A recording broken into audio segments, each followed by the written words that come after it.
everybody, and welcome to another Top 10 edition of Magic Mics, proudly sponsored by our Patreon supporters and CoolStuffInc.com, where you can find cool stuff in stock every day, and our co-sponsor CardHoarder.com, offering the best inventory prices and delivery of cards for Magic Online. I'm Evan Irwin, and we get started each week by saying hello to my two co-hosts, Aaron Campbell. How's it going? Ruben Bressler. Namaste. Don't act like you got a sleep schedule. Man. It's no. just no, whatever. Man. I'm still doing this early in the morning, Ruben time. Wow. Crack of the 6 o'clock to you. It's funny. Someone actually said that. I don't know if it was in our Twitch chat or if it was in YouTube, but someone made a comment that, or it might have even been in our Discord, but someone had made a comment that like you seemed different after Nepal, and they were like, "Wow, Nepal must have really, done something to you." And so it's like, it was really nice. I highly recommend Nepal. I know it's not the usual, when people go, "Oh, where are you going for your vacation?" and you answer Nepal, people sort of tilt their head and furrow their brow a little bit, but highly recommend Nepal. It is a beautiful country.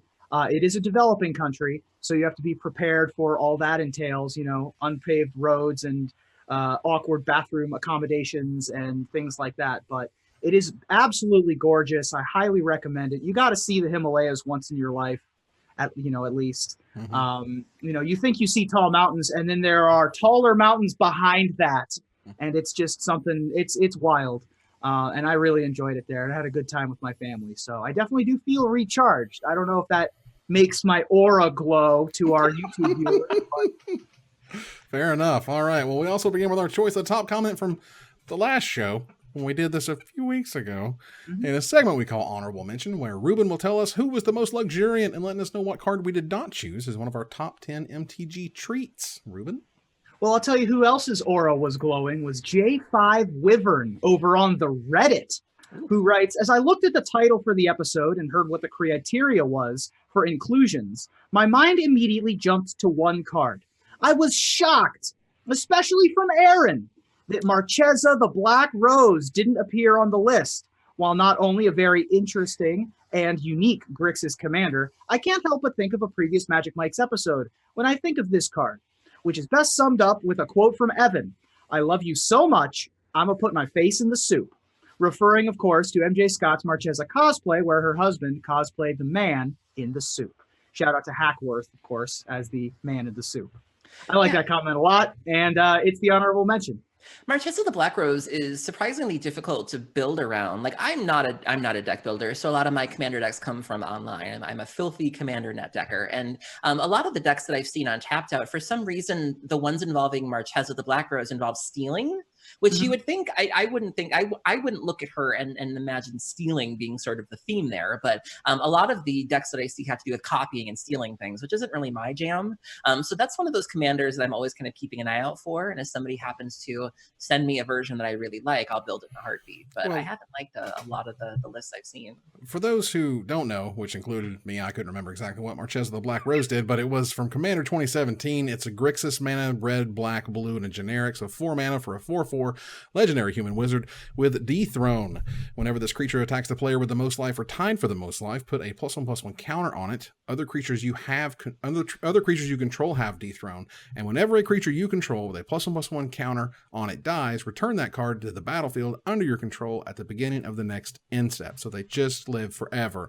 Yep. And find somebody who will put their face in the soup for you. I know you love me, but do you soup and facing the soup love me? I mean, right. There's lines there. There's lines. Yeah. Well, look, it's a new set, and so we're going to do the worst cards next week.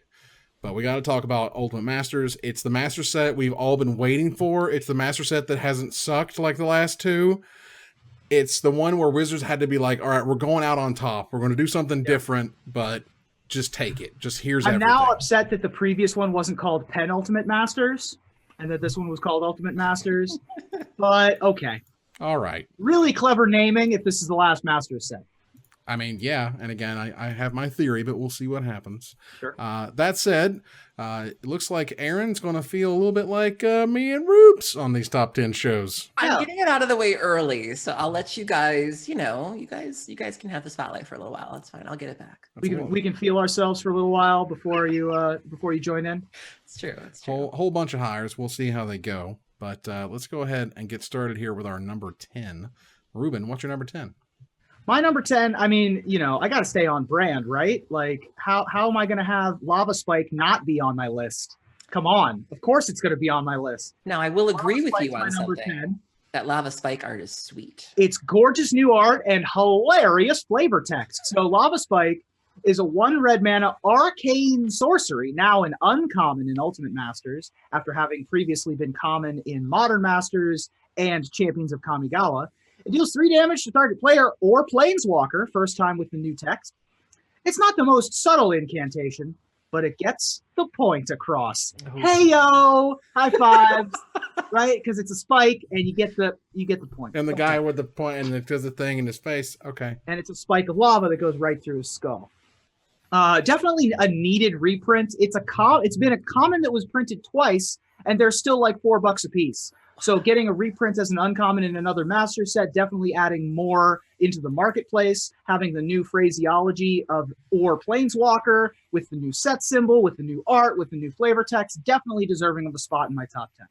It's just a lot cooler than the old art. Like that old art was kind of like a weird gray, orange ball coming to get you. Yeah, what was happening in the old art? Was that guy which direction is that spike going in? Is that guy casting the spell? Is he getting targeted by it? Or because the thing itself doesn't look like a spike if it's coming at you. Yeah, I don't know if you saw Ruben, but I cast a lava spike the other day. I was playing that I've heard rumor that you've come over to the red side. I had a lot of fun. I wouldn't cast lava spikes for just anybody, but I would do it for you. I appreciate your candor. Well, it's funny to me because, going back to Lava Spike when it first showed up, everyone hated it. Everyone made fun of it. It was stupid. This is one of the worst cards. It's like a good example of why Champions of Kamigawa was crap. Is because we can't even get Lightning Bolt. We get this stupid thing. It's a sorcery speed for, who's going to play this? And when people started playing it, like they got made fun of. What are you doing playing this terrible card? And it's like, no, man, that rate is still that rate, even if it's sorcery speed. And now it just looks a lot better. Like if it had that art, I think it would have been made fun of a little bit less. Yeah. It's a little goofy, honestly. Maybe. I think the original, but it's fine. Aaron, what's number 10? So my 10, 9, and 8 are all higher on someone else's list. So. Wow. It's cool. I'm just resting Aaron up has a top 7. Yeah. Okay then. So I'll put in higher, and I'm going to copy that 3 times on my spreadsheet. So that says I get to talk about my number 10. Now, this is one of those, they finally reprinted it because, oh my God, if you don't reprint this thing, bad things are going to happen. It was reprinted once before in a master set, but this was one of those cards where it was like, thank you. Thank you for printing Noble Hierarch again. This card is way too expensive for what it's doing. It got up to like $100. It's still like the Ultimate Masters version is $50, but also note again, that's chopping your price in half. You get twice as many cards for half the price. So, Noble Hierarch in and of itself is a amazing card. And the box topper, oh my God, the box topper that just says Exalted on it. And it just has the tap for the manas and it's insane. Really good. That's $150 box topper right there. But Noble Hierarch, for those who don't know, it's a green mana for an 0/1 rare human druid. Has Exalted whenever a creature you control attacks alone. That creature gets a +1/+1 until end of turn, and you tap to add green, white, or blue. She was the cornerstone of Bant, showed up in Conflux as just one of the most incredible cards ever. And that was when I was very, I had a very good rapport with all the people in R&D at the time. And I was just like, oh my God, this is like the greatest Birds of Paradise ever in the history of ever. And it attacks as a 1/2, like, oh my God. So to see the sort of the where it showed up, obviously it was a tournament staple, terrific card, but it just started getting super expensive. And then it just kept staying super expensive. And then it just got crazy expensive again because they haven't printed it since 2015. And here we are at the end of 2018.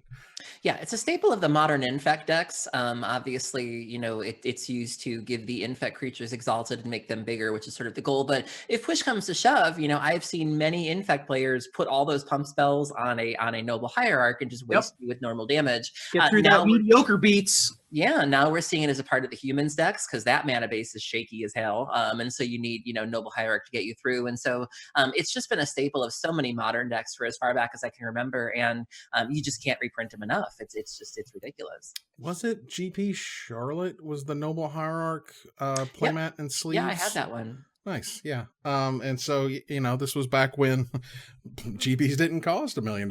And yet everyone was guaranteed a playmat. Guaranteed.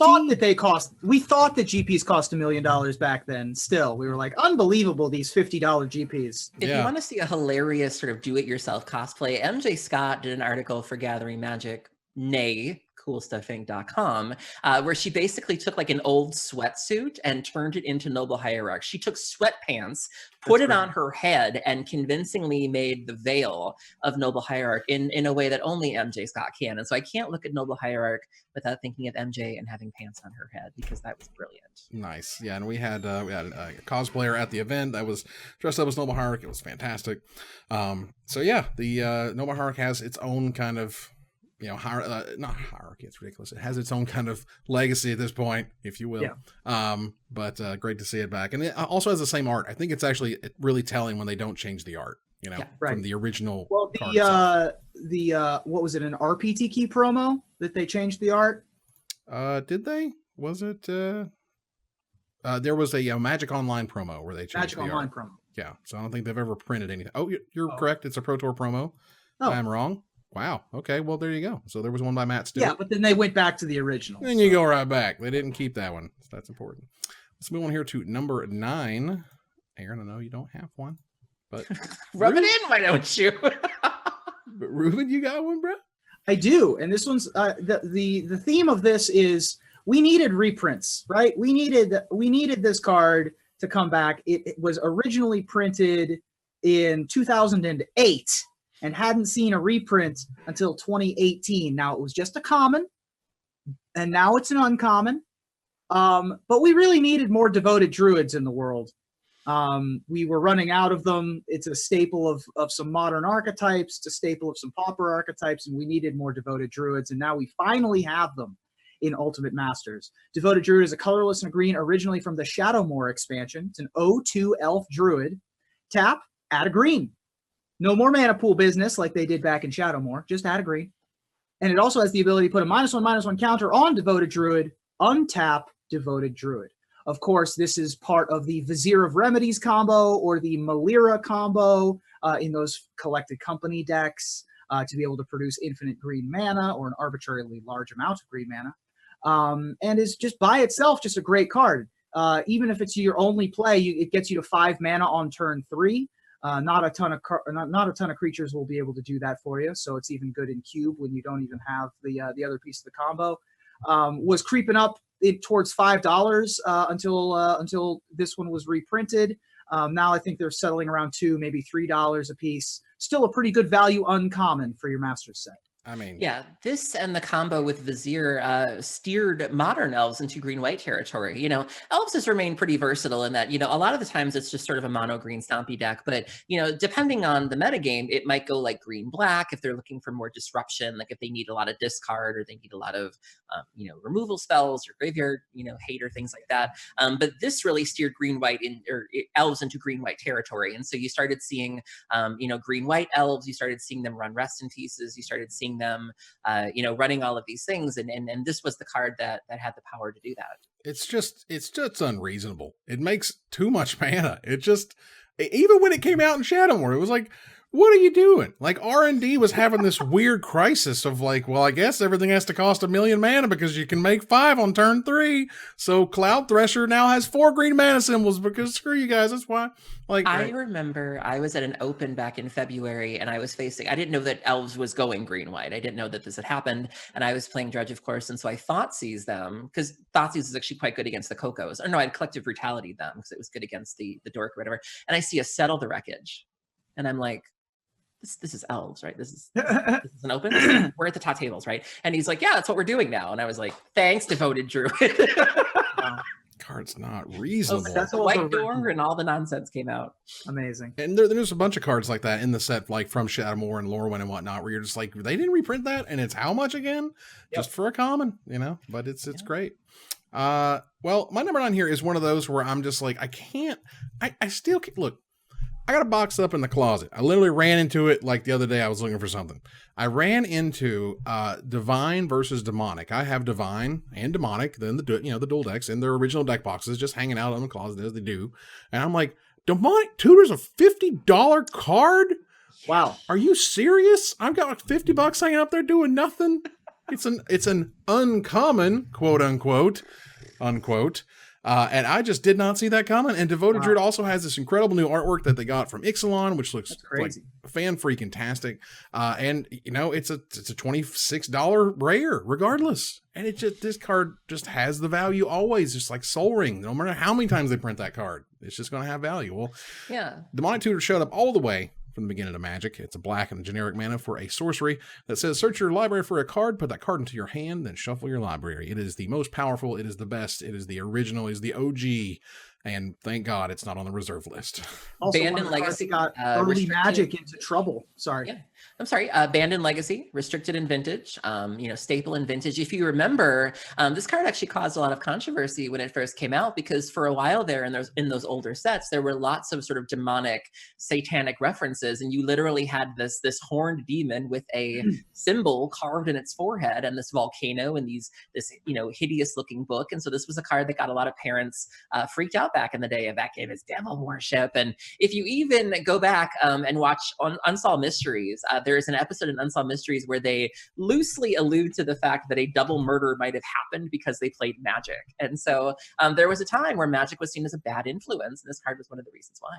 Wow. The old Satanic Panic that got Magic the Gathering and Dungeons and Dragons in trouble back in the day. It was sadly real in ways that, it was. Parents, knowing kids or whatever, people at the card store, and then like suddenly they don't show up anymore or whatever, or they show up to like sell all their cards and they're like trying not to look at everybody, and it's like you can't really reason with the dude's mom.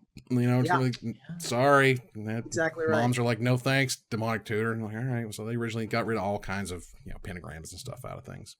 That said, moving on here to number 8. Transition. Okay. Yeah. Ruben, what's your number 8? All right, listen. This card had no one was asking for this card. No one is still asking for this card. But it's, for my money, the best new art and best new flavor text of any card in the set. And there are some good new art and there's some good new flavor text in this set.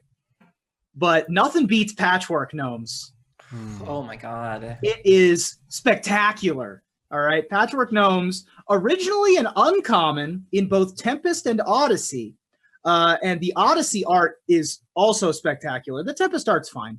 But the Odyssey art also spectacular. And the flavor texts have always been great. And yet somehow they one-up themselves with this new version in Ultimate Masters. It's now a common, pauper legal, ladies and gentlemen. 3 colorless mana for a 2/1 artifact creature gnome. Discard a card, regenerate Patchwork Gnomes. But here's the headline. One wizard's trash is another wizard's roving gang of abomination.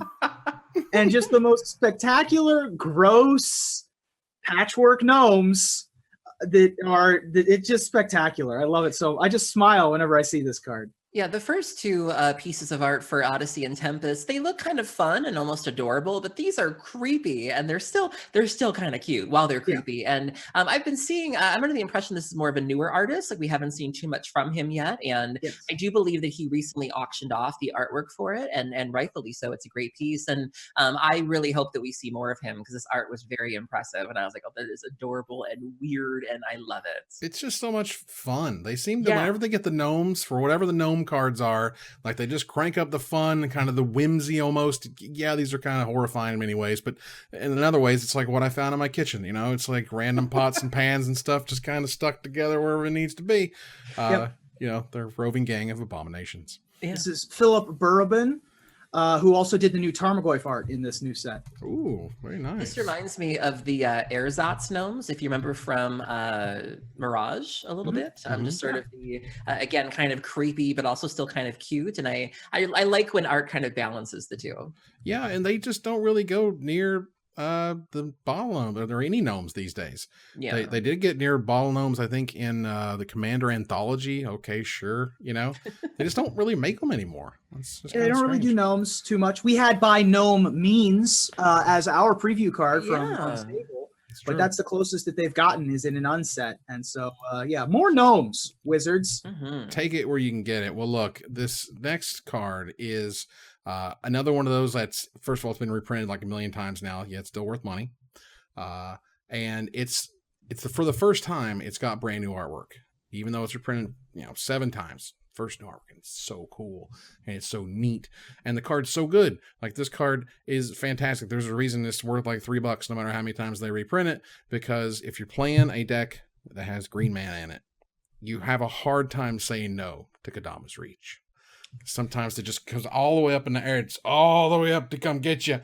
Kodama's Reach is a green and 2 generic mana for a common sorcery that is also arcane. That doesn't matter.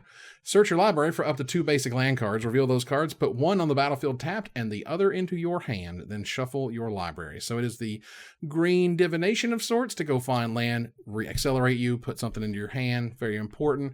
It is arcane every once in a while. Yes, that does matter. I don't think it doesn't really matter in the set. Wizards is just kind of stuck with it. You know what I mean? Yeah. Because they've printed, what was the Cultivate? Wasn't that the Cultivate was the new one? Yeah. The core set version. But it doesn't got that flavor. It ain't got that sweet Kodama tree spirit type stuff going on.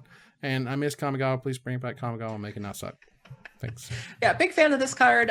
This was a very important part of my Omnath Locus of Mana EDH deck. And I admit I wasn't crazy about the art, but the function, was what I really needed. And so when I saw that there was some new art here, there's some other cards in this set I'm really excited about solely for the art, and I don't have to use the ugly art anymore. But I will definitely be picking up a copy of the new Kodama's Reach. Yeah, the new one looks sweet. And, I definitely miss playing this card with Elder Pine of Jukai in my Kamigawa drafts. But Kodama's Reach is definitely an all-star. In any green commander deck, any green singleton, even in Cube, you have both Kodama's Reach and Cultivate most of the time. Just a spectacularly good card. Definitely needed a reprint, and glad to see it with new art, too. Yeah, I mean, I get to wax poetic about how cool it was to play arcane cards and trigger my spirits with my key counters. Right. But it was neat. It was wax main Baku's. That card was sick. That card was sick. That card was super good. And I loved it. All right, so let's move on here to number 7. Aaron, what's your number 7? I do have one. So I've been very open about the fact that I can't get it up for Pauper. I try so hard. And, my biggest issue with Pauper is that I love the decks that I play. I just hate everybody else's deck. And so anytime, I'm a big fan of the downshifting or the downgrading. I think that's what they call it when cards go from rare to uncommon or uncommon to Pauper, because that means there are more possibilities. I meant to say possibilities, but Pauper, it's a thing. Alex Ullman, welcome. So I'm always really excited when there's new possibilities, and this is a card that people are really excited about. Apparently, it was an uncommon before. There really hasn't been an effect like this in Pauper, save for Exhume, which is fine. But if there's anything that can get me to love a format, it's a good old reanimation spell. My number 7 is Resurrection. Yeah. So Resurrection is 2 colorless and 2 white. It's a sorcery. It says return target creature from your graveyard to the battlefield. Clean, efficient. I love the flavor text. I love the idea of they say, think of this new life not as a gift from the angels, but as a command to fight for the cause once more. And so I love that. And so there's been talk of maybe a Mardu list or an Orzhov list. And so I'm completely here for that. So if anybody's a brewer, if there's anything coming up, be sure to tag me in it. And I will absolutely play this card in Pauper. I mean, this is just one of those effects that you kind of expect exists somewhere. Zombify is a common, right? You're no, Zombify is not a common. And they made this one common, and that's awesome because it's good, clean, fun, reanimation. That's what I want to see happen in Pauper. I want to see a lot of decks in Pauper, and reanimation strategies needs to be one of them. Arguably, is it enough? Is Exhume plus Resurrection enough to have, Probably not. Maybe not, but but this is a good first step. This is an important first step. It also means you don't have to play black if you want to go white, blue reanimation, where you can cycle your striped River Winders to reanimate them. Mm-hmm. In Pauper, that's a reasonable avenue to go in. So that sounds like fun to me. Yeah. Hell yeah. Ruben, what's number 7? My number 7, I haven't been talking a lot about any rares yet, so let's finally get a rare on my list. This one was an Ultimate Box Topper as well. It's also got new art, super highly played in Modern, mostly in sideboards, but sometimes in main decks, particularly in the Living End decks. My number 7 is Fulminator Mage. Woot. Fulminator Mage is a colorless and then 2 red-black symbols. So either 2 black, 2 red, or red black, 3 total mana for your 2/2 Elemental Shaman, originally from Shadowmoor, reprinted in Modern Masters 2015. Sacrifice Fulminator Mage, destroy target non-basic land. Brand new art by Lucas Graciano. Burn, Suffer, and Trouble Me No More. New flavor text as well. Gorgeous ultimate box topper. Solid $15-20 to be able to get your hands on an old copy. Just a really good card and a solid reprint. Yeah, it used to be something that Jund never left home without in Modern before Assassin's Trophy came along, and now they have a much better Tron matchup. And so, yeah, this was a card I definitely got into some shenanigans with when I played Living End, of sort of, getting the destroy effect and then looping it and doing it all over again. And at worst, it's still a 2/2 body. So Right. If you get to the point where you don't really need to remove anything or there just aren't any targets, fine, I'll just get in there. Here's a blocker. Here's the block and sack. That's a thing. And so, yeah, there's definitely something to be said for having an effect on a stick. This is also a great example of how they sort of, correct the price of this card over time. When it was just in Shadowmoor, it got to $50-60, and they did it in Modern Masters 2015, and then it started creeping up again there, and now we're back. And so you can get a copy for about $10.50 from Ultimate Masters, which is great. Yep. So that's, this is getting more cards into the pipeline. It's super Solid fun, price control. super competitive, and that's fantastic. Also one of my favorite RK Post pieces, which is great from the original Shadowmoor. But speaking of art and awesome pieces of art, I chose this number 7 basically for its artwork. It has actual nothing to do with what the card does. It's just, I think everybody, a large amount of people in the community of Magic have literally just fell in love with Seb McKinnon. Like, Seb is just this guy that makes all this stuff, and you're like, dude, you're just so good at what you do, and just give it to me. I don't care if Vengeful Rebirth is not the most exciting reprint of whatever it's doing. Don't care. That artwork is insane. I can only imagine what the foil of this looks like. Must be unbelievable. But Vengeful Rebirth as a card is a green, a red, and 4 generic mana for an uncommon sorcery. Return target card from your graveyard to your hand. If you return a non-land card to your hand this way, it deals damage equal to that card's converted mana cost to any target. Exile Vengeful Rebirth. So it's a giant regrowth that you throw it at somebody as well, which is super cool. There's combos you can do with that, with cards that cost infinite. That's fun and neat, but I just don't really care. The card was always fine. It was a very good uncommon, but it was, it's this new art that's just so cool with the girl and the sword and the skull, and man, it's amazing. Yeah. Good and limited. I mean, if you want to play this card in limited, return your enlisted worms to your hand back during Alara to knock something out, and then also be it's always a 2-for-1. So the headline here is the art. Yeah, Karn is in this set. Eldrazi Conscription is in this set. There are a lot of really expensive cards that could end up in your graveyard. Ultimate Masters having a really important graveyard theme, which of course I love. But, this art is amazing. And red and green typically, I love the art and how it is almost beautiful in a way. We talked about sort of the dichotomy between scary and fun and sort of beautiful and scary and things like that. And so this is another take on that. And it's just so beautiful. And it's Seb. We talk a lot about artists kind of leveling up or raising the bar, and we've affirmed that Seb can do creepy very well. But this is a nice take on that, a Gruul take on that it's neat to see him kind of go for and stick the landing. Yeah, it's terrific. When he fires on all cylinders, man, it's just unreal, particularly his new stuff. That said, we'll move on here to number 6. Oh, I'm sorry. That Vengeful Rebirth was Vengeful. It's in there. Vengeful Rebirth was my number 10. Oh, very nice. Well, there you go. So Ruben, what's your number 6? My number 6 is all of the cards on my list have brand new art. That was one of the most important things to me in Ultimate Masters, was the amount of new art that we got.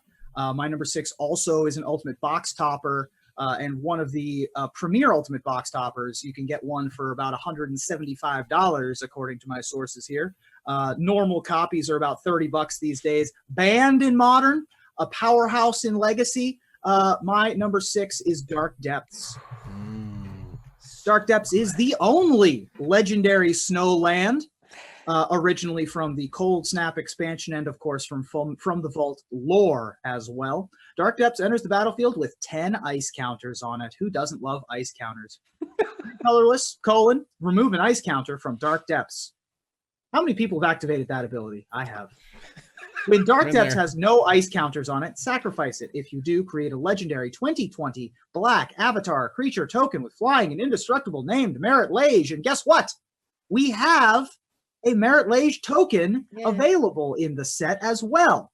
They didn't get new art for the token. This is the same art that you could get on the foil promo copies from the Cold Snap pre-release. Those aren't terribly common to begin with, so having it on this one with the new frame as well is super interesting. Dark Depths obviously is a big part of the lands strategy, as well as the Turbo Depths green-black deck. Just a really cool card, and I love this new art, and just a great reprint.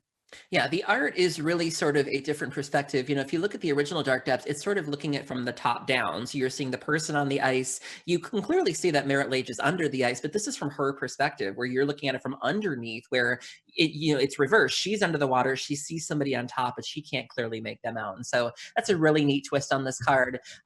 This, like you said, it's a Turbo Depths is a thing, lands is a thing. This is the reason why in Legacy, the Grixis decks don't leave home without Diabolic Edict, and in some cases even main deck it, because this is really what you want to prepare for. There's a reason why Repeal, sees main deck play in some formats, because of this card. And so definitely something that you need to answer. And it's just a really scary thing. And Thespian Stage is also in this set to be able to live the dream and have the combo. If you wanted to do it, if you could somehow do it in limited, you absolutely can. I mean, there's going to be that guy at every one of those GPs. Somebody's got the combo. Who got the combo? Yep. Coverage needs to know your name. And Demonic Tutor. Let's open everything. See, there very well could be people who also got the Demonic Tutor. I mean, Dark Depths, I think this actually showcases the new frame better than almost any card I've seen in the new frame. There's just something about the way it looks and the perspective and the colors. It gives you that Dutch tilt, like crazy angle that really accentuates the Lovecraftian horror of the tentacles and the profile shot of Merit Lage herself. Just a really well done. Everything comes together super well. Yeah, and that was my number 9 as well. Oh, very nice. There you go. So, Aaron, what's your number 6? My number 6 is a card I've spoken of very, very fondly. I remember the first time I built this EDH deck. Again, I found it on Tapped Out and didn't really have a lot of high hopes for it. Like, I thought it would be fun, but I had no idea just how much fun it would be. It is easily one of my favorite commander decks that I have. It's so versatile and it's so different, and I know that we say this about Magic and that it's one of the things we love about Magic, but what I love about this deck is that there are so many ways to build it and that it never plays the same way twice. And I know a lot of decks don't play the same way twice, but I feel like that's really emphasized with this particular deck and what you can do with this commander. My number 6 is Shirei, Shizo's Caretaker. So Shirei is 4 colorless and a black. It's a legendary creature spirit. It's a 2/2. Whenever a creature with power 1 or less is put into your graveyard from the battlefield, you may return that card to the battlefield at the beginning of the next end step if Shirei is still on the battlefield. So if you pair this with a sack outlet and a deck full of 1-power creatures, you can sort of build this engine there. And if you just go on Gatherer and look up creatures, either black or artifact with 1 or less, there are so many possibilities. There's so many ways that you can customize this. And you can just form, neat little things. I love how unassuming the commander is. A lot of times people see me playing crappy black creatures and they don't really get it until I flash in a Dictative Erebos and we start having a really good time. And there's just so many things you can do. I've had so many combos with this, and then there's so many ways to accidentally win with this deck where I've had people be like, well, I'm done. And I'm like, what? I just have 4 1/1s. What's the big deal? And then they're like, hello. And I'm like, oh. And so many triggers, so much fun, just easily one of my favorite commanders. And I hope that other people try it as well and discover how much fun it is. Well, it's from Kamigawa, so yeah. I love it. I love it a whole bunch. It's weird and freaky looking. Now it's uncommon. Yes. It's a lot more affordable, which is nice. But yeah, just kind of a weird card. Also a nice way to spotlight the good things that were going on in Kamigawa in terms of this is weird, but it's fun. It's kind of exploitable, but it's not broken. It's just kind of nutty. That's a good thing. We need more of that good stuff. Good value creature. Going to be a ton of fun for the peasant cubes and stuff like that as well. Mm-hmm. Well, I too have another downshift. And this one is going directly into Pauper. This was a big announcement for Pauper because this is a card that Pauper has been desperately wanting for a very long time, and now we have it, and it's so good because, you have your two things, right? And you have your opposites that they attract. You have your fire, you have your ice, and you put them together, and this card is sweet, and it's finally common, and I'm so excited because it's great. Fire and Ice is a split card where the left half is fire for red and a generic mana. You can deal 2 damage as you divide it as you choose among 1 or 2 targets. And Ice is a blue and a generic mana. As an instant, you tap target permanent and you draw a card, which can also be a land. And every once in a while, that matters. Just keep you off double blue. You know, on your upkeep, draw a card. You know, this was huge. So this is super important to the blue-red Delver decks because, of course, Delver really needed a whole bunch of help to be good in that format. Yeah, of course. So let's just give it like one of the best cards they could possibly be given. It's fine. We'll get to better ones. But, you know, Fire and Ice is a huge start and an incredible addition to any blue-red deck. Yeah, you have the Delver decks, which are ubiquitous in Pauper. You have the Blitz decks, which either run around the Nivik Cyclops or the Kiln Fiend decks. Yeah, blue-red is just a monster in Pauper, and this only is going to help cement that. Oh yeah. Yeah, the blue-red Delver decks were already running Twin Strike, I believe, is what the name of the card was called, which is essentially the fire half of Fire Ice. So of course they're going to run Fire Ice. It's just a strict upgrade. Just an amazing card. Has seen competitive play whenever it's been printed. So it's good. It's terrific, and I'm super happy to see it downgraded. This was a super big surprise, and like there's nothing like a master set to make Pauper go nuts. And now we don't have them, so I don't know what they're going to do. But you know, when they downgrade something in Commander, I'll get excited. It's fine. It's whatever. So we go on here to number 5. I'll kick off number 5 here because I only have to say one word, and you know, it's a box topper, which it's gorgeous. It's terrific. It's unique. It's very powerful. It's a creature that from the moment it was printed, it was beloved. It was a tournament staple. It was super huge, but it was always only an uncommon. We have Leaf Dog now. We have Leaf Dog. Hashtag Leaf Dog. The new Eternal Witness has a Leaf Dog on it, y'all. It's got a Leaf Dog. And I love me some Leaf Dog, and I love me some Eternal Witness because this card is ridiculous and always has been ever since it showed up in 5th Dawn. I believe this was designed by Aaron Forsyth. I want to recall him saying something like that because I know he worked on 5th Dawn. But either way, Eternal Witness is 2 green and generic mana for an uncommon human shaman. It's 2/1. And when it enters the battlefield, you may return target card from your graveyard to your hand. Now, there's Recollect, then there's Regrowth, and there's all sorts of cards that return things from your graveyard to your hand, but not all of them leave behind a 2/1 body, not bodies that can be blinked, not bodies that can be picked up and put back down again, not bodies that can loop each other, which is another thing. So there's a huge, chasm between a spell that gets you back a card and a creature that gets you back. And again, any card. Wizards has gotten very specific over the past few years of being like, well, you can get a instant or sorcery out of your graveyard, or you can get a creature out of your graveyard. You can't just get anything, because that would be Eternal Witness, and that's ridiculous. Yeah, you can Coco into this, you can Green Sun Zenith into this, you can Court of Calling into this. Being able to tutor for it is really gross, and sometimes just getting a fetch land is all you really need. This is also a great thing to sacrifice. This is something that sometimes he's played the Death Cloud decks, where it's like you only need it long enough to get what you need, and then you're happy to sacrifice it. It's fine, and it still maintains its value. This is another one of those cards that's been reprinted so many times, and you're like, why is this still $6? What's going on here? I mean, it's still $3.50 now, in a $100 box topper, which looks, again, absolutely amazing. Hashtag Leaf Dog. I don't know who told Chris Ron to make a Leaf Dog, but whoever it was, good job. Not the only Leaf Dog that I've ever seen. I mean, it's a popular motif in Guilds of Ravnica, which is apparently where this Eternal Witness is from, is they have lots of animals made from the autumnal leaves. But yeah, this is definitely the headliner in terms of value on card for Leaf Dogs. Yeah, it's just an amazing piece of artwork, which is great too. Helped kick off, the spoilers for Ultimate Box Toppers. People were really excited to open them, which was sweet. Ruben, what's number 5? Evan, you're a big fan of Kamigawa, right? Little bit. Aaron, you're a big fan of returning creatures from your graveyards to the battlefield, really, right? Yeah. So what happens if we put those two things together is we get Goryo's Vengeance. So Goryo's Vengeance is my next entry onto the list. It's a colorless and a black. It's an instant arcane, originally from Betrayers. Woo-woo. Return target legendary creature card from your graveyard to the battlefield. That creature gains haste. Exile it at the beginning of the next end step. And it's one of 3 cards in this set that has Splice onto Arcane. This one costing 2 colorless and a black, which means that you can splice it onto another arcane card, essentially turning that other card into a modal spell and returning your Goryo's Vengeance. It sits in your hand the whole time. Goryo's Vengeance is a big part of a combo deck that is like tier 2.5. Sometimes it creeps up and gets a little bit better. Sometimes it's not great. Gristlebrand. It's got stuff like Gristlebrands and World Spine Worms and Nourishing Shoals in it, so nobody ever knows what's really going on with that deck. And it wins at Borborygmos. Right, Borborygmos Enraged is in that deck. Remember, it's Borborygmos Enraged. Yeah. Borborygmos. Yeah. Meat and eggs we eat. Warrior's Vengeance is a spectacular card. Obviously, it's got brand new art because I put it on my list. It's pretty cool. It's creepy. Yeah, so Gristlebrand was a deck that I had flirted with building in Modern because obviously it's broken and it's graveyard centric, which I love. Our good friend and moderator, Mr. Lubufu, is a very experienced Gristlebrand pilot.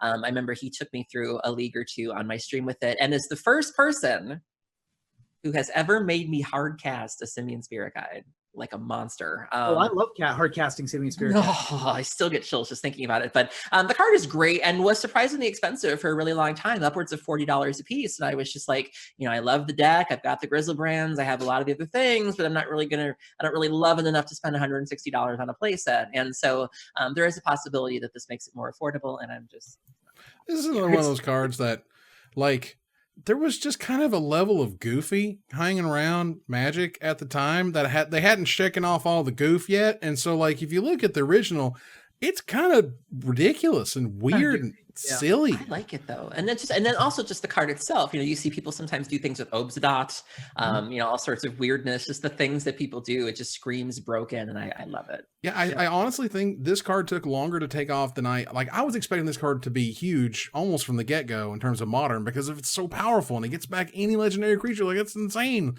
Like, why are you not abusing this? And it's like, because it looks ridiculous. It just felt that way. And I'm sure it's not that way, but it just felt that way. This card's so silly looking, you can't take it seriously. Aaron, what's number 5? One of the things that I really like about this set is that there is really something for all formats. Sometimes you hear the conspiracy theorists come out and they're like, Wizards doesn't care about Legacy and Wizards doesn't care about Vintage and blah, blah, blah. And I feel like this set is an example of them caring about these formats to a certain degree, because we've been given so many staples. We've already talked about some of them. Dark Depths. Dark Depths isn't for Modern. No, it's for Legacy. It's for Vintage. Some of these other cards, Demonic Tutor. Commander, maybe. I mean, they really are giving love to every format here. And so no matter what format you play, there is a reprint for you. There is a toy for you. And one of the cards that I feel really, shines in that regard is my number 5. Speaking of doing broken things and bringing back things very cheaply, my number 5 is Reanimate. Reanimate is 1 black sorcery. It's very, very simple. Put target creature card from a graveyard onto the battlefield under your control. You lose life equal to its converted mana cost. And so Reanimator is a staple of Legacy, has changed the format and the way that we play Graveyard Hate in Legacy. I love that this is sort of the continuation of a storyline involving a Titan. For example, there was a new Terminate art that showed a Titan being killed. Well, now you have sort of the Animate Dead of the Titan being resurrected. Well, this is a Grave Titan coming back. And so I love Liliana's flavor text of "You'd better be worth it," because you're paying life for this thing. You want it to be really, really good. It's just an amazing card. It's an amazing effect. Surprisingly still expensive. I think $17 last time I looked. Wow. And so this card is something that Legacy players could really use. And I think this is just more evidence that Ultimate Masters has something for everybody, no matter what format you play. I really disliked the artwork on Reanimate. The original, it never made any sense to me. Like, why is the guy hanging up like that? Yeah. Like, the chains aren't reanimating you. It's not really like coming to life. You can see here, this is like out of the ground. It's rising. You know what I mean? The flavor text is there. I just felt like the original artwork just never really got there. I don't know. Yeah. It's just strange. Kind of odd. Big fan of this card. Yeah, and also this is a card that even normal decks are using. The Death Shadow decks in Legacy are running this as a way to further lower their life totals. They also run Street Wraith. I remember when Luis Scott Vargas did his primer from the Pro Tour, he played the Blue-Black Shadow deck, and he was like, honestly, your ideal turn 1 play is to Street Wraith and reanimate your Street Wraith. And I'm like, what? And I had no idea. And so this is a card that is main deckable in even non-reanimate decks. That's Go to incredible. 10, make a 3/4. I mean, they couldn't make it cheaper. So Yeah. Or even getting back your Death Shadow at the low cost of 1 black mana, 1 life. Right. If you fetch land shock, you're 17, right? And then you pay 2 to cycle and then pay 5 to get it back out. Yep. Yeah. 10 just like that. I had a line where I used Snuff Out to kill someone's Thalia and then reanimated the Thalia to get myself low enough to where my Death Shadow could do things. That's ridiculous. But that deck's weird and mostly busted. except humans. All right, moving on here to number 4. Aaron, what's your number 4? My number 4 is the last hire on my list. Last one. Ruben, what's your number 4? My number 4 is the only hire on my list. Well. Bring us home, Evan. How that cookie has crumbled. How the turntables. Oh, yes. Wait, hold on. Keeping it crunchy. All right, so look, this is a card that is awesome and is super, it was like crazy expensive because no one could find copies of it. This was definitely a low supply, high demand. Give us this card because we just need more of it, like in the ecosystem. This card is incredibly powerful. It's one of those cards where you're just like, yeah, of course it was $100 because you just couldn't find it anywhere else and they didn't have a good place to put it. And the way it's named means it has to go in a very certain set or a very subset of cards, which is annoying. But these days, and we can see it on our latest sagas, we can see the super cool Phyrexian writing that's on Phyrexian Altar. Phyrexian Altar showed up in Invasion and got up to $100 because they hadn't printed any more since 2002 or something, whenever Invasion was. And Phyrexian Altar, its card itself is a 3 generic mana rare artifact. And it just says sacrifice a creature, add 1 mana of any color. And that's just a very unique effect. First of all, you don't have to pay any mana for it. That's very rare. Being able to sacrifice creatures on demand has always either been busted or super, utility filled where you can get something out of it. And this is the exact type of card that hinges on so many combos and on so many decks to try to fix their mana and try to make things happen in certain ways and have their certain combos go off that I'm glad to see it. So Invasion's now down to about $48, and this is a card worth about $20, which sounds right. It's not a $100 card. It shouldn't be at $100, quote unquote, shouldn't be a $100 card. There should be more Phyrexian Altars, and now there are. Yeah, you can file this under commander cards that I was surprised by the price of. I remember looking at, I don't remember what I was looking to build, but again, I remember just cruising tapped out and I was mousing over things because it has a little price and I kind of predicted what it would be. I was like, I would spend like $20 on that, maybe 30. And then I look and I'm like, why is this $60? And it was like a bad Price is Right game. I was way off. And I'm like, what? Oh my God. No matter how often they print doubling season, it is worth $35 freaking dollars. Yeah. It's just always worth that. It is. So that's great. But Phyrexian Altar, I'm glad to see it back. And it did fill a number 4 slot for us. That means we're in our top 3. Aaron, what's your number 3? My number 3 is a card that has had a very devoted following for a very long time. And I think it took people a while to figure out what to do with it. It was a card that people tried to jam in all sorts of strategies. And for a while there, we didn't hear from it. But there was still this group of devotees that was like, we love this card and we are going to make this thing work.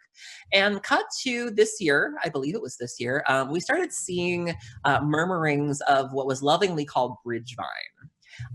And then we started seeing a deck in Vintage called Survival Salad, which eventually won Eternal Masters Asia. And eventually this card, this little engine that could, finally did and started to become dominant in multiple formats at the very same time.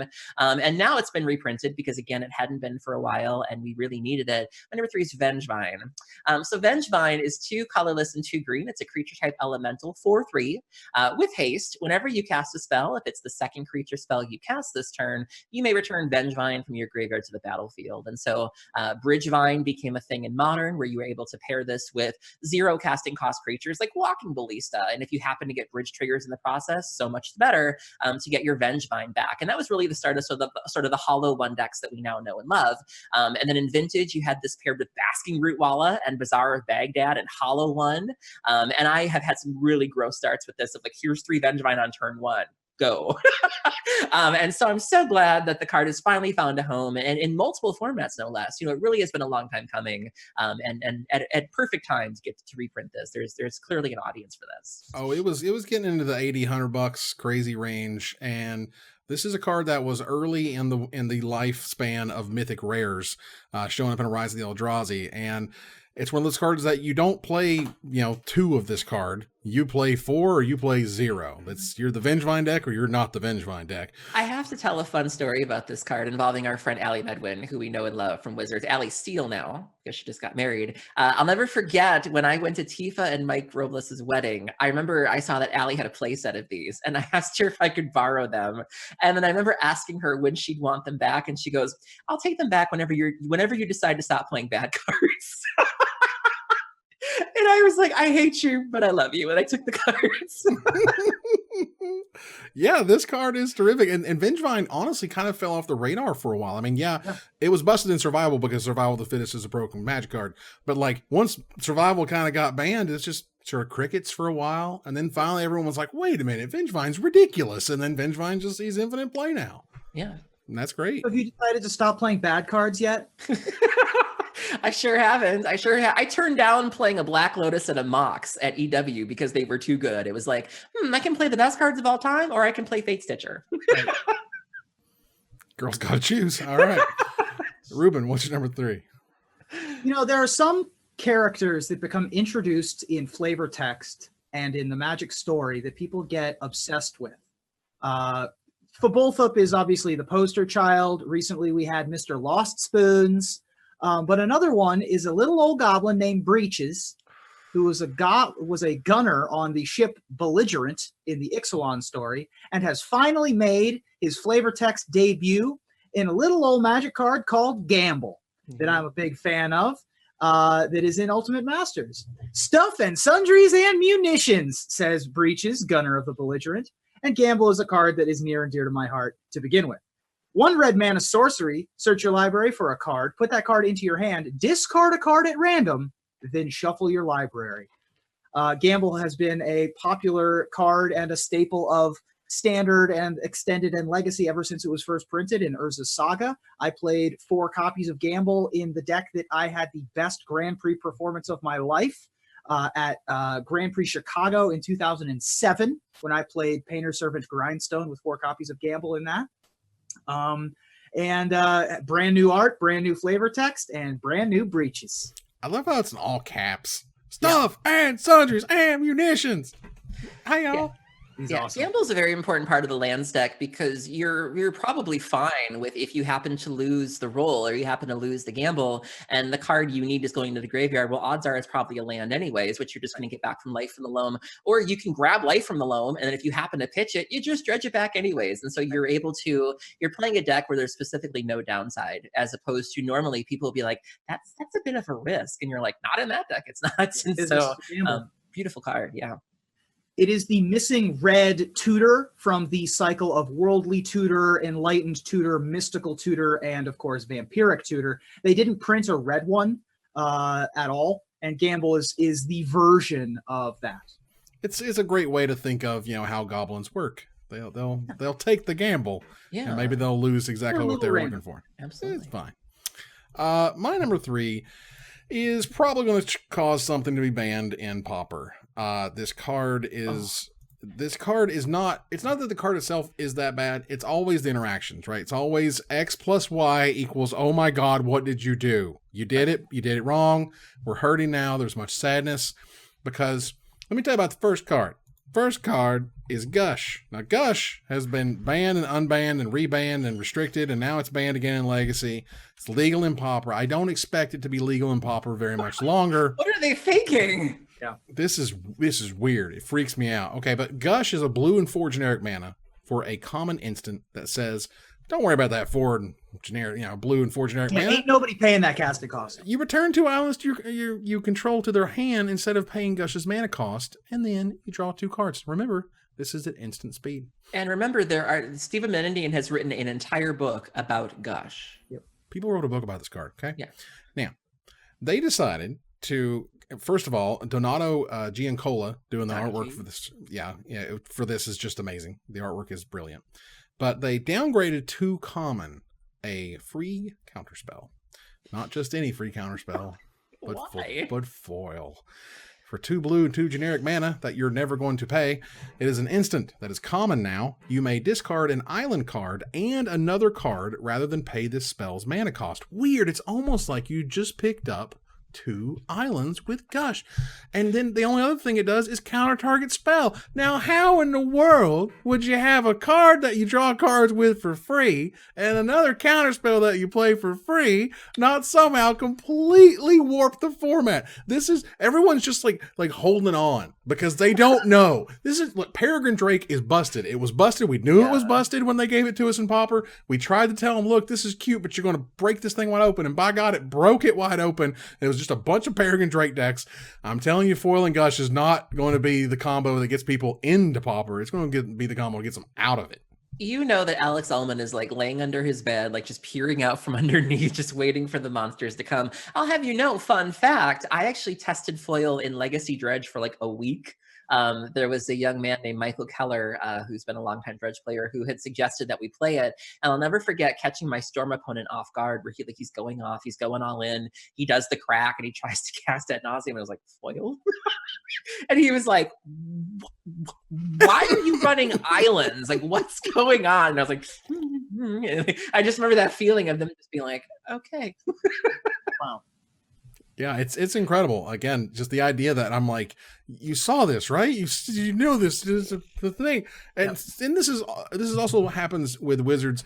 A lot of times they're like, then break it, because so many times Wizards has heard that things are broken, and they're not broken. My God, the community nearly had a conniption when they unbanned Jace the Mind Sculptor. Look at Ravenous Chupacabra. There were people that thought that was literally going to destroy Standard. And while Golgari is certainly good, it's come nowhere close to that. No, absolutely not. They got they have sort of safety valves into these formats now, and it's great. But either way, so we're gonna break it. If I'm playing Pauper, I'm playing Gush and Foils, y'all, until they tell me I can't do it no more. Gush, Foils, and Delvers. Let's make it happen. And Fire Ice. And Fire Ice. Oh, so good. Number 2, Ruben. What's your number 2? I like that Ultimate Masters. I've realized over the course of us talking about this set that this is basically the 3 good cards from every bad set Masters, which is kind of great. Just all of the just bad cards from all the Kamigawa sets and Shadowmoor and all these like middling to like Prophecy. We just talked about Prophecy, for God's sakes. It's true. And now we're going to talk about a card from Eventide. Remember Eventide? Good, because no one else does. There were about 3 good cards in Eventide, and one of them was Slippery Bogle. Whee! Slippery Bogle, everybody, was either a green or a blue mana. It's a 1/1 beast. Used to be a common. Now it's an uncommon, thank goodness, and has 1 keyword, and that keyword is hexproof.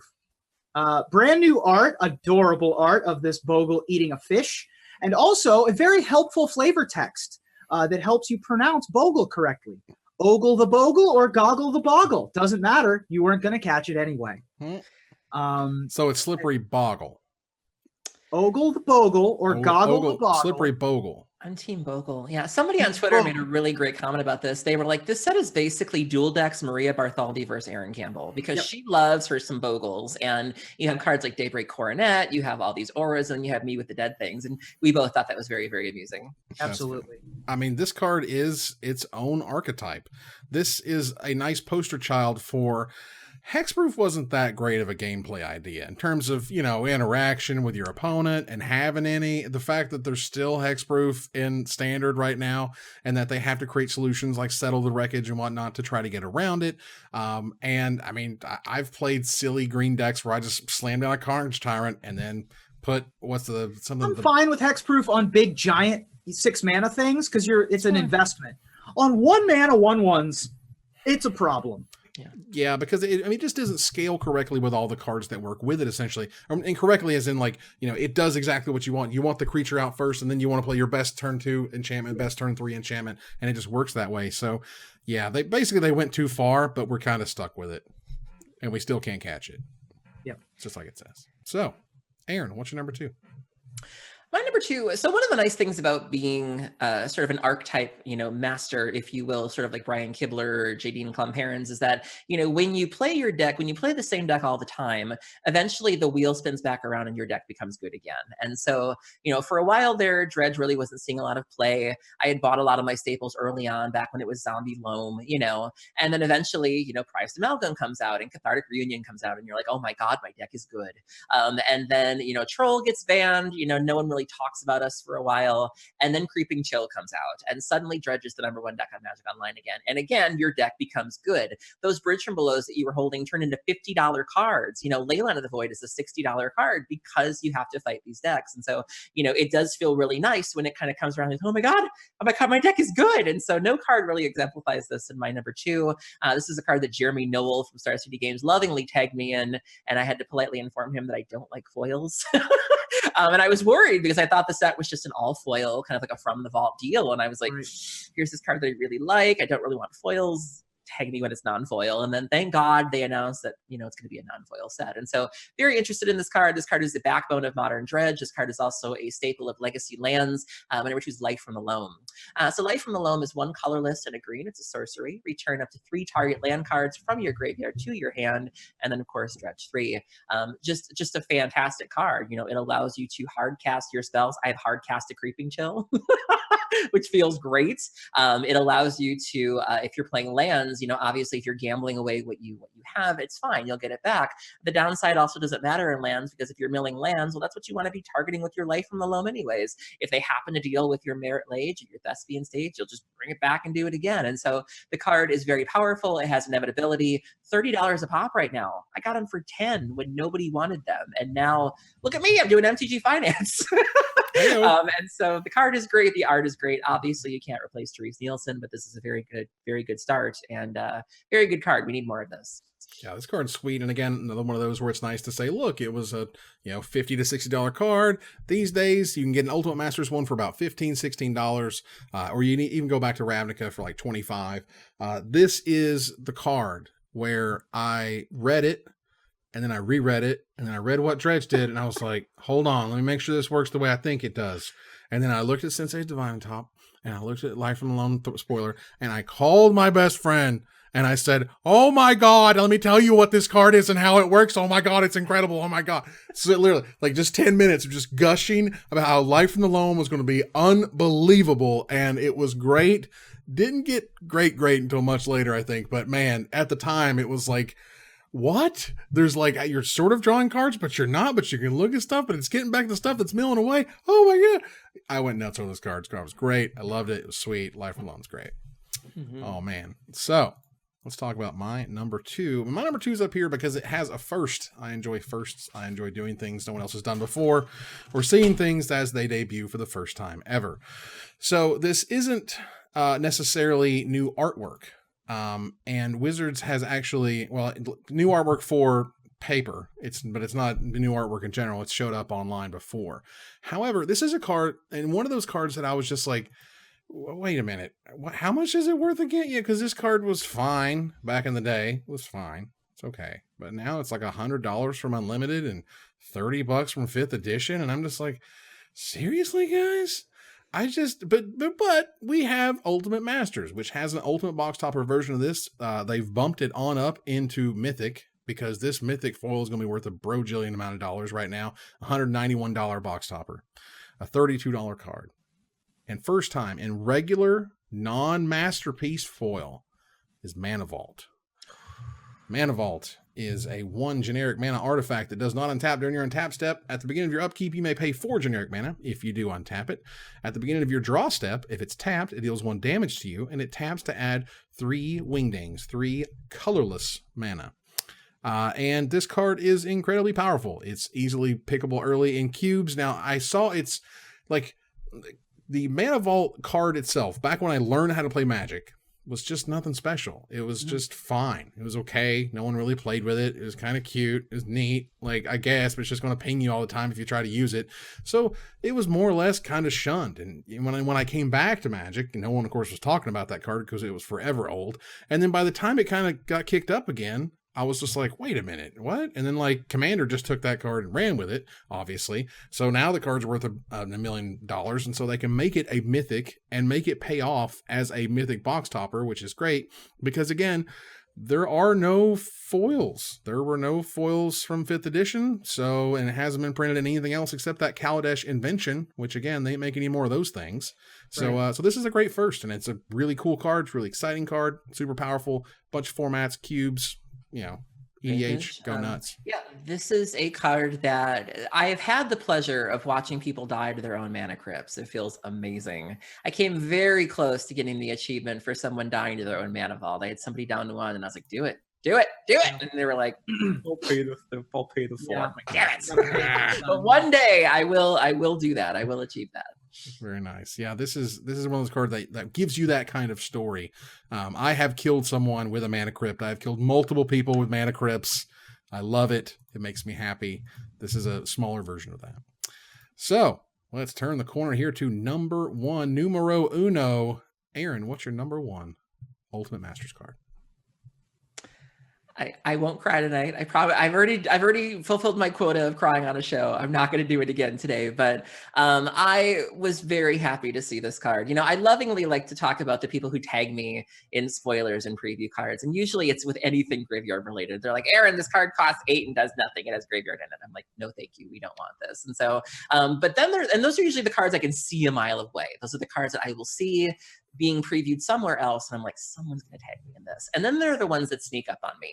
I remember one evening I was just at home eating fried chicken, watching Unsolved Mysteries, and I got a random innocuous tweet that was like, you like Dredge, right? And I was like, and I did the gay gasp, what they call a gay gasp. I went, and I did that, and I was like, no. And I was like, my sweet prince, my baby. My number one's Golgari Grave Troll. So Golgari Grave Troll is 4-color. Look at how happy he is. Look at him. Look at that little rictus. He's just so happy to be back. So he's 4 colorless and a green creature type troll skeleton, 0/0. It's fine. Golgari Grave Troll enters the battlefield with a +1/+1 counter on it for each creature card in your graveyard. You can pay 1 colorless and remove a +1/+1 counter from it to regenerate it, and it has Dredge 6. He did nothing wrong. It's fine. He just wants to live. And so this is sweet, sweet new art. Shout out to this particular artist. I'm not able to see it from Jacob Casper. Jacob Casper. Shout out to Jacob Casper. I love just how happy, how fun this card looks, how scary this card looks. A lot of people forget this is a skeleton. It's not a zombie. It's a troll skeleton. And so, you know, we're used to sort of the big pink thing from the original version, but this is a really great take on it. Again, foils of this are going to look really, really nice. He just looks so happy. And there have been several people who've since picked up this deck in Modern now that it's good again at my local game store. And I remember going into F&M the week that it was spoiled, and people were like, does that mean they're going to unban it? And I was like,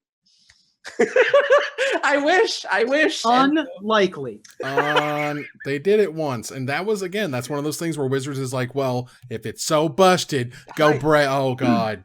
What did you do to the former? But I'm so happy to see this, and I love that it happened, and then it's just so great, and I just hope a new generation of players gets to play with it. And even in Limited, I remember my friend Ian Dixon, our friend Ian Dixon, moderator, friend of the show, he was at PAX Unplugged this past weekend, and he had it in his Limited deck, and he was just living his best life. And I was just like, I don't normally play a lot of Limited, but I would 100% play this Limited format. It looks incredible. I mean, it looks right up your alley. I agree. Look at the old image. Would anyone ever get skeleton from that? Like, no. Once ever? Not from the old image, no. I mean, this guy is living his best troll skeleton life right here. This is making it happen. With the little Red Riding Hood, like hat thing.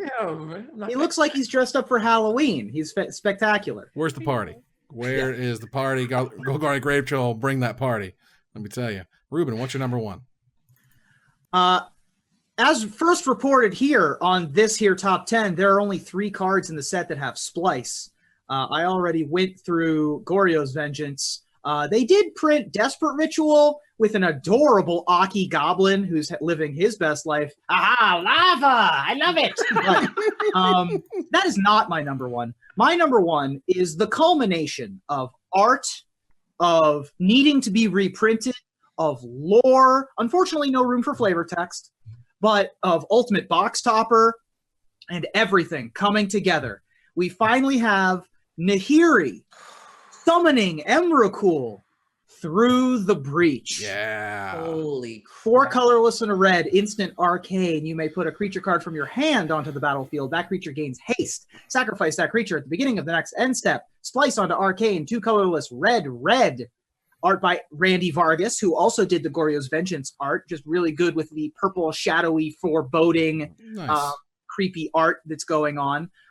Previously only printed in Champions of Kamigawa and as an Amonkhet Invocation. not a ton of cheap options floating around. Now you can get your Ultimate Masters copy or your Ultimate Box Topper copy.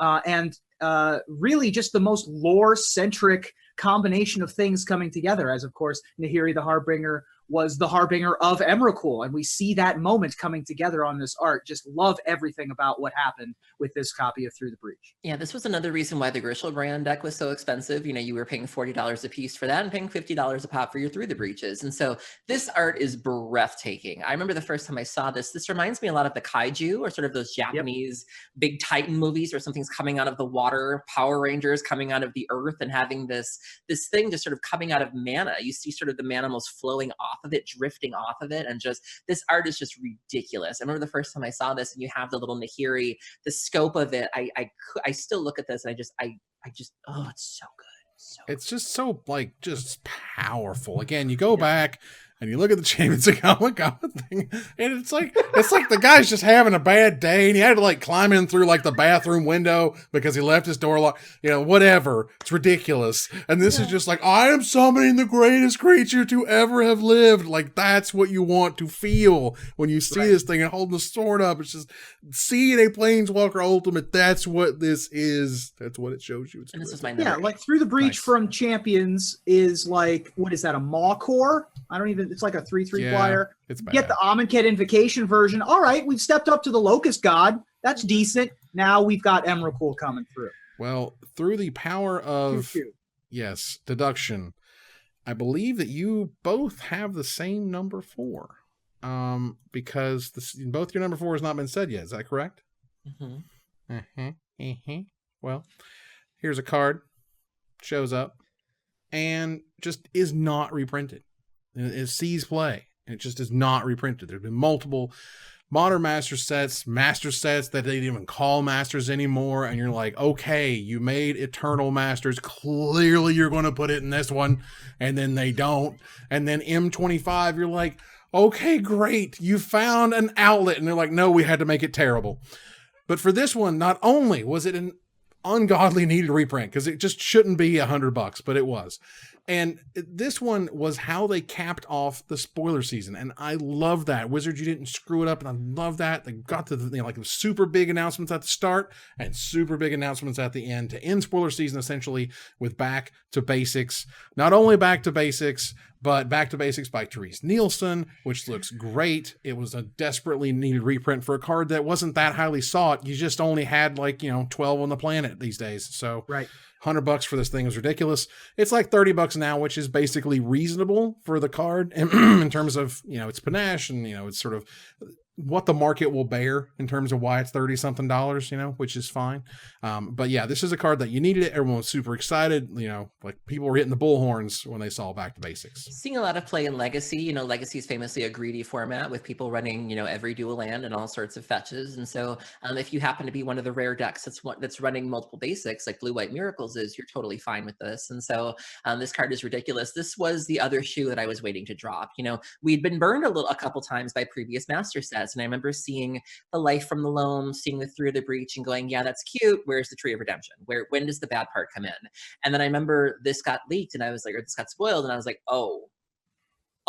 face crack, they're not playing around. And so that was just the hype train was on. We were going full speed. And this card really cemented that, where if you had any doubts that this thing was going to tank, Wizards was like, no, we're still going. And then there were good cards even after this, but this was the one that people were like, no way. And just it happened. And getting Therese to do it again, just sort of this great art, and having her kind of talk about the influence behind it on Twitter was just hitting all the right notes. Yeah. I also really love the flavor text. That's just a nice little story wrapped up with this character Baron that we haven't heard from in a while. Yeah. Everything about this card is good. You've got Therese stepping in for the art. Not my favorite Therese art that I've ever seen, but you know what? When you're Therese Nielsen, even your middling product is spectacular. Well, so, I think what I like about this is that it's not obvious. She seemed to have some really old school kind of influences here, and I think that Pattern of Rebirth was actually a card she did in this set that I'm really excited about. But there's art that's very obvious, and then I like that she kind of went for something a little different, because you really don't quite know what you're looking at. And I think that's something that's great to see. Well, for those who were curious, the flavor text for this is, quote, "A ruler wears a crown while the rest of us wear hats, but which would you rather have when it's raining?" I feel like I've seen that before. I've heard that phrase before. I don't know. But it's still good. It's still very good. Yeah. And all of these cards are very good. The set is very good. Yeah, and Wizards absolutely crushed it. So that was our top 10 Ultimate Masters cards. You'll see them on the screen now for your review. Take a look at my list, Aaron's list, and Ruben's top 10, and we want to hear from you about what card we did not talk about, and we'll select our favorite to win a $50 gift certificate to CoolStuffInc.com. But before we go, I want to thank my co-host. Thank you, Aaron. Thank you for having me, and it's good to be back. Yeah, thank you, Rubes. Dhanyavad, Evan. Namaste. Cool. Southern. All right. We go to our final slide here. I want to thank our sponsor, CoolStuffInc.com, our co-sponsor, CardHoarder.com, my co-host, Aaron Campbell and Ruben Bressler, you guys for watching or listening, and hope you support us at patreon.com/magicmics. Follow, like, tweet, favorite, share, subscribe, do everything social that tells people we exist. Catch us online at twitch.tv at Magic Mics, on Twitter at Magic Mics Cast, our Magic Mics subreddit, and like the Magic Mics page on Facebook. Talk to us privately at magicmicspodcast@gmail.com. Follow the audio-only podcast at magicmicspodcast.libsyn.com, or find us on iTunes, or join us here next week. Same time, same place, for another episode of Magic Mics. Good night, everybody.